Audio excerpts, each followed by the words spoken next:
Assalamu alaikum all parents, all students. I hope you all are well, all are safe at your home in lockdown. आपको मेरे सामने बाग़े Urdu class prep का syllabus नज़र आ रहा होगा। बाग़े उर्दू अमली किताब सफ़ा नंबर 1 से 30 तक 1 to 30, कायदा सफ़ा नंबर 1 से 16 1 to 16 इसकी पढ़ाई करनी है। हरूफ तहज्जी हैं, हरूफ को मुसव्वतों से मिलाना है, जोड़ तोड़ के साथ गिनती है 1 से लेकर 10 तक।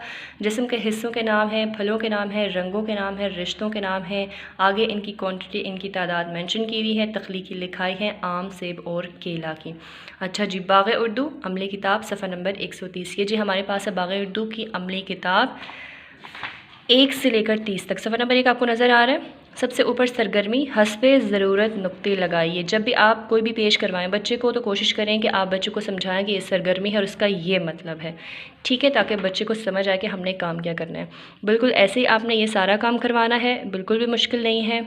जैसे कि मैंने आपको पहले बताया, ऊपर सरगर्मी पढ़नी है, तस्वीर की मदद से खाली जगह पुर कीजिए, दिए हुए हरूफ की आदि अशकाल बनाइए, आदि अशकाल के साथ साथ उनको आदि अशकाल से मिलाना है। जहाँ पे आपको लगता है कि रंग भरना है, क्योंकि बच्चे रंगों को भरना पसंद करते हैं, तो आप उनको वो एक्टिविटी भी करवाएं।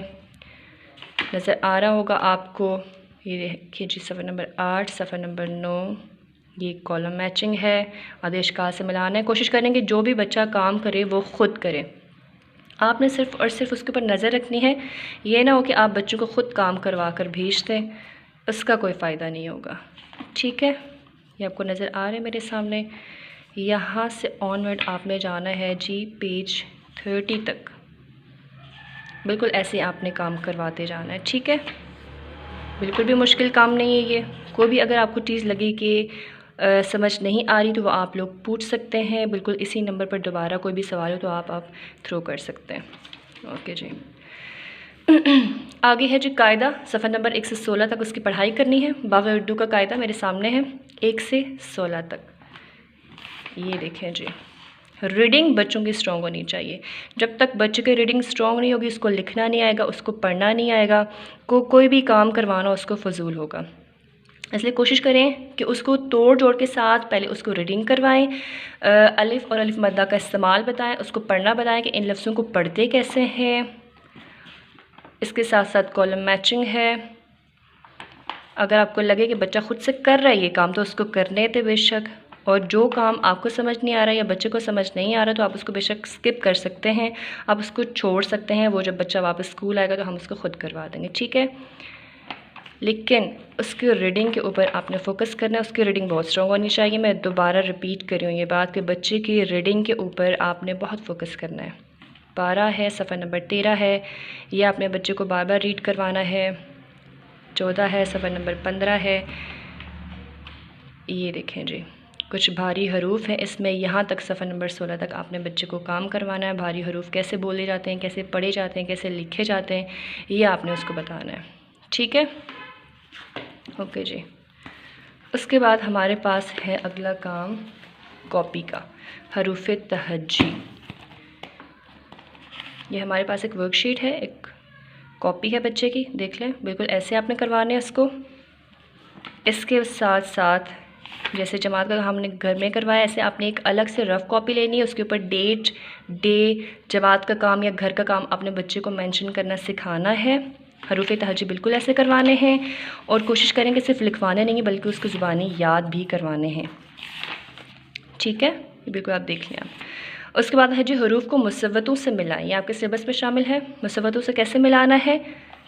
अलिफ़ को सबसे पहले, जैसे 4 मुसव्वतें हैं, बच्चों को ये फिंगर टिप्स पे याद होनी चाहिए। मुसव्वतें कितनी होती हैं? 4 होती हैं। अलिफ़ वाव, छोटी ए बड़ी ए, ठीक है जी। अलिफ़ के साथ मिला लिया। उसके बाद वाव की बारी है। वाव के साथ कैसे मुसव्वतें मिलती हैं? जब भी वाव के साथ कोई लफ्ज़ जुड़ता है, कोई भी हर्फ जुड़ता है तो उसके साथ क्या होता है? वाव हमेशा लाइन के ऊपर आता है और हर्फ हमेशा हवा में आता है। ये आपने बच्चे को बताना है, ठीक है। ये साथ साथ आप बच्चे को गाइड करते जाएंगे। आगे आ गया जी छोटी ए को कैसे मिलाना है, ये आप देख सकते हैं। बिल्कुल ऐसे ही करवाना है आपने। बड़ी ए को कैसे मिलाना है हरूफ के साथ, ये आपने बताना है। ये भी बिल्कुल ऐसे ही होगा कि हरूफ जब भी बड़ी के साथ कुछ हरूफ जुड़ेंगे तो वो हवा में आएंगे, लाइन के ऊपर नहीं आएंगे, ठीक है। जैसे बे बड़ी है, बे में बे हवा में आता है और ये लाइन के ऊपर आता है। जैसे बे वाव के साथ जब मिलाएंगे तो बे हवा में आएगा लेकिन वाव लाइन के ऊपर आएगा। इस तरह से आपने छोटी छोटी बातें बच्चों को साथ साथ बतानी है। हो गया जी। आगे चलते हैं हम। गिनती करवानी है 1 से 10 तक, तोड़ जोड़ के साथ करवानी है। और जब भी तोड़ जोड़ के साथ करवाएं तो कोशिश करें कि जो आपके तोड़ हैं वो बड़े हरूफ में होने चाहिए, वो छोटे हरूफ में ना हो। इसी के साथ साथ जिस्म के हिस्सों के नाम है 1 से 10 तक, फलों के नाम है, रंगों के नाम है, रिश्तों के नाम है। ये अगर आप जोड़ तोड़ के साथ करवा सकते हो तो करवा लें, बच्चों के लिए आसानी होगी, आपके लिए होगी। ये सारा काम करने के बाद जब बच्चा तख्लीकी लिखाई पे आएगा तो उसके लिए ये तख्लीकी लिखाई लिखना मुश्किल नहीं होगी। आम के ऊपर कोई भी 3-4 लाइन्स लिख के दे दें, सेब के ऊपर कोई भी 3-4 लाइन्स लिख के दे दें, इसी तरह केले के ऊपर कोई भी 3-4 लाइन्स लिख के दे दें आप। बच्चा उसको देख के याद करेगा, उसको फॉलो करेगा, फिर उसको ज़ुबानी लिखेगा। लेकिन ये सारा का सारा काम जो होगा ये रफ़ कॉपी के ऊपर होगा, नीच कॉपी को आपने टच नहीं करना। अच्छा जी, ये कुछ वर्कशीट्स हैं हमारे पास, ये देख लें आप। जैसे कि ये गिनती हमने करवाई थी, बच्चों को हम ऐसे करवाते हैं प्रैक्टिस, और अगर आप चाहते हैं तो आप भी बिल्कुल ऐसे करवा सकते हैं।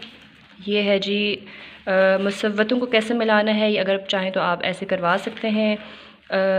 ये देखें जी, ठीक है। उम्मीद है आपको समझ आ गई होगी। कोई भी ऐसा सवाल जो आपको समझ ना आए हो आप पूछ सकते हैं दोबारा, और कोई भी ऐसी चीज़ जो आपको समझ नहीं आ रही है आप बिल्कुल पूछ सकते हैं। आप उस चीज़ को मेंशन कर सकते हैं अपने मैसेज में कि ये चीज़ हमें समझ नहीं आ रही है, हमें समझा दें, तो हम आपको कोशिश करेंगे कि बहुत अच्छे से गाइड करें। Thank you so much.